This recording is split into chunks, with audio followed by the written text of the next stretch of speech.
Alright, what is going on YouTube? And today we got a brand new episode of Quickscoping for Christ, one in which I am very excited to share. We got plenty of footage. God has blessed us with a bountiful harvest of clips and a new montage out. So if you haven't seen that, go check that out. Dropped it a couple days ago.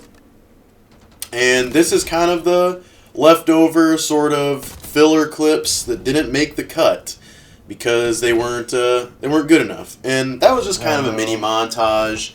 Not like a big work, but I love the song. I've really been getting into Jesse Joe Stark's music lately. And I'm Yours was just a song that I really wanted to use for a montage, and I wanted to release a Black Ops 6 montage kind of early into the game cycle, just so I had that out there. Little Black Ops 6 montage. Then I have like the rest of the coming new year to grind for. Look at this. Like we'll get to that later. Just a little piece of the snipers being wonky in this game. Dude, again, we'll cover that later. And I just wanted to get a little bit of Black Ops 6 quality content out there so that I had the rest of the year to grind for Duality 4. And that's kind of where I'm at right now. But for our reading today, we got a Christmas-focused episode, or Christmas-themed episode. And it's not Christmas-themed in the traditional sense that it'll be covering something from the New Testament. It will be covering Jesus' birth and his arrival, but from the other end of the fulfillment of the prophecy. Yes, that's right. We will be covering the prophecy itself, not the prophecy fulfilled. The prophecy that came... I looked it up. I don't know if it's, right or not. I've never been a dates guy. I've never, known the dates of the Bible perfectly or even historical dates. I know that there's a bad thing that happened in 1945, but on September 9, 2011, or 2001. But, I don't know, biblical dates too well. But supposedly, from what I was able to get from Google, this prophecy was stated about 600 years before the birth of Christ, which is huge when you think about how long God's people were waiting on the prophecy to be fulfilled. Hundreds and thousands and probably even millions of followers of Christ died in faith before the prophecy was fulfilled with Jesus. My fingers were the worst part. They got to... it's kind of cool if you think about it, because their faith got to be tested in a way that a lot of ours is not, in the sense where Jesus hadn't come yet, and they were still waiting. Their lives had ended, and they got to go to the pearly gates, knowing that they had faith and they didn't doubt. And I bet time kind of flies in heaven, in eternity. So they probably got to be, looking down from heaven, being like, that's Jesus, that's really cool. Kind of like, waiting for a cool season of your favorite show to come out. That's what I imagine. Obviously, I've never been to heaven before. Can't really speak on everything there. What goes on in heaven, can't really disclose. But I think, we can just assume that it's going to be pretty awesome. So, Isaiah 9. Isaiah is a book of the Bible that we've covered before on this channel. It is written by the prophet Isaiah, who was called to kind of prophesy and get the Israelites back in God's good graces, kind of call them out of their lost funk they were in, because they had stopped following their God and ignoring his statutes that he laid out before them. It was a strange time for sure, and it's kind of in a stretch of the books of the Bible where God is having people talk about how upset he is with them, like Isaiah, Jeremiah, Ezekiel. You guys are getting kind of a little mini Isaiah review here as well.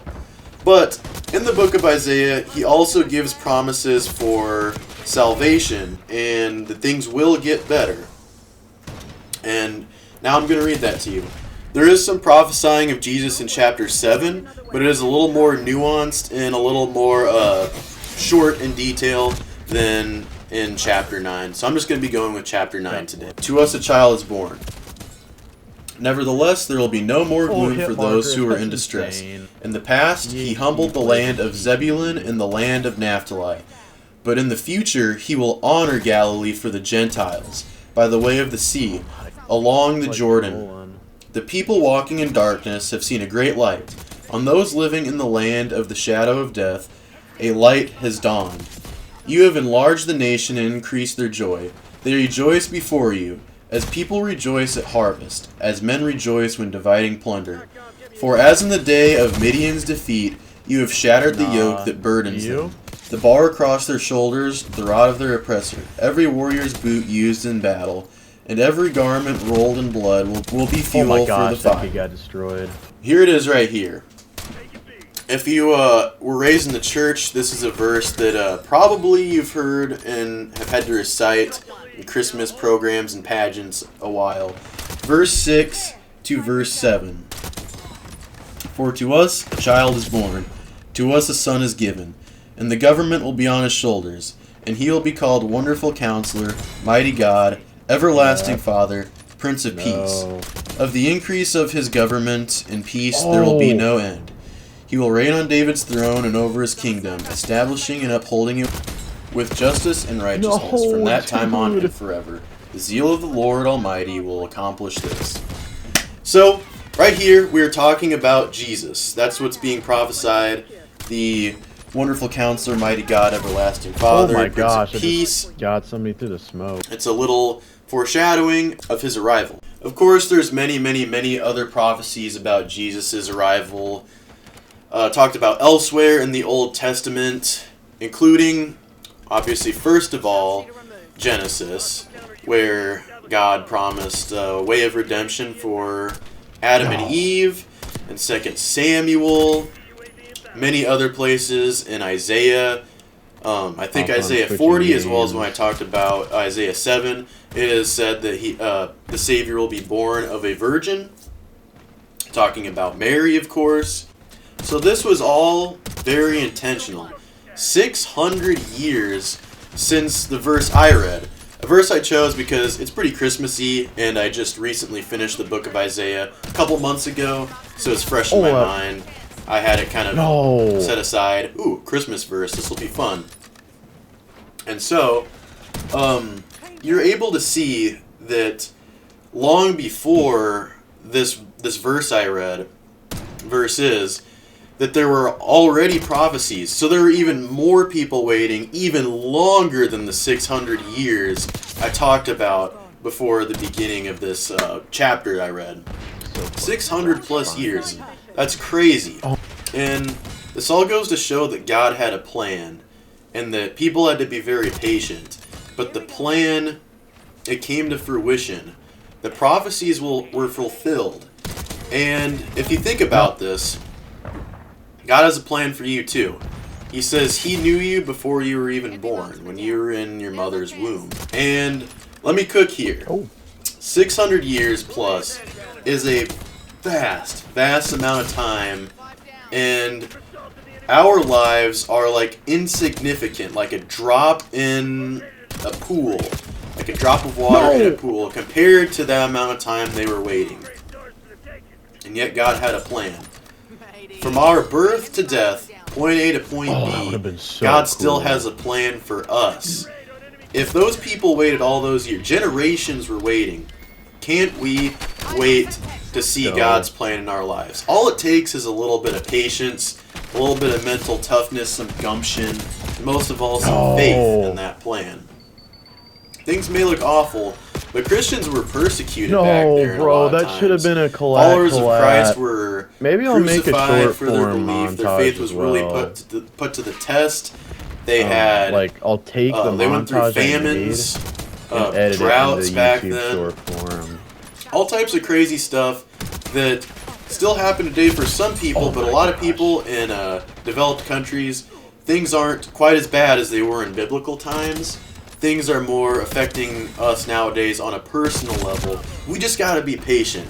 because God has a plan for you.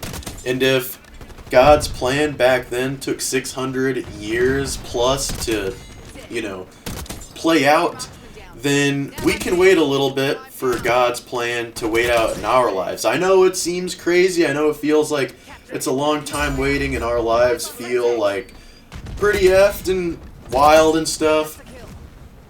Just be patient, because it sounds crazy to say, but God has a plan for you in the same way He had a plan for His Son to come to Earth. Just take some patience. It's just a wonky ass. Not to be confused with the patience I'm having to exhibit on Black Ops 6. I was This about game, to, like I said earlier, bro, that's it's good. so... I like the maps. The snipers, I would say that I like not as much as the maps. In fact, I don't really like them at all. They've made some like improvements, but there are some times where it's not hit registration. It's just like my bullet goes elsewhere. So maybe it's hit registration. But the aiming is wonky. You've obviously, if anybody's seen the montage, you know that I've got it down to an extent. Oh my god! But there's so many clips that I would have hit bangers in any other games. In this game, it's a little rough. The camos are beautiful. I think this is the best diamond camo. Second best. Black Ops 3. Maybe Black Ops 2. They're pretty close. I really like this diamond. Gold. Not the best gold. I liked Black Ops 1's gold a lot more than gold in this game. The game modes are decent. But again, the sniping feels like so uncomfortable. Like it's not that fun.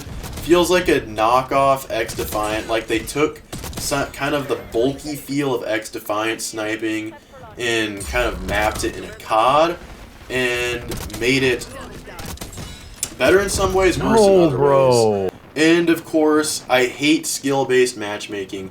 I'll talk about this forever. Skill-based matchmaking is just one of those things. It's probably going to be plaguing us forever now.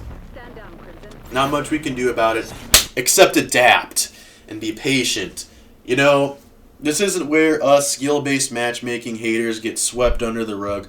We have to adapt and overcome and improvise. Because, you know, we saw X-Defiant die out. Skill-based matchmaking is probably not something that's leaving anytime soon. And we are not going to return to our casual, wholesome gaming days. This is kind of a war now. So, just lock in, guys. It'll get better, but only because you're going to get better, too. Yeah, went off on a little tangent there. I hope you guys enjoyed this video. I hope you guys have a wonderful Merry Christmas and a Happy New Year. And I love you guys. God bless you. Peace out. I'll see you next time.